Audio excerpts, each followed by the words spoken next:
చాలా మంది అంటారు మాకు కాలం కలిసి రావట్లేదండి, టైం కలిసి రావట్లేదు, ఏం చేసినా కూడా మాకు కొంచెం టైం బాగాలేదంటారు. అయితే ఒక రోజు అంటే ఒక ఆయన శివాలయంకి రెగ్యులర్గా వెళ్తుంటే అక్కడ పూజారి గారు, ఏమో నేను జాతకాలు మంచిగా చూస్తాను, నీ జాతకం ఒకసారి ఉంటే ఇవి చూస్తానండి. అయితే చూస్తే అతను గ్రహచారం అసలు బాగాలేదంట. కానీ ఇతను నువ్వు ఎంత సంపాదిస్తున్నావు నెలకంటే నేను ఒక 2 నుంచి 2.5 లక్షలు సంపాదిస్తానండి అనంట.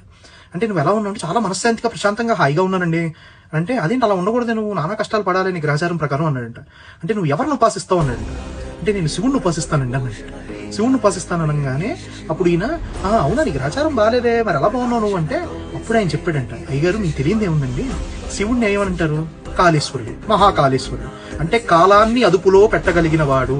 నీ టైం బాగుందా బాలేదా ఇవన్నీ కాదు, ఈశ్వరుణ్ణి ఉపాసించి శివాభిషేకం నిత్యం చేసుకునేవాడికి గ్రహాలతో సంబంధం లేదు, జాతకాలతో సంబంధం లేదు.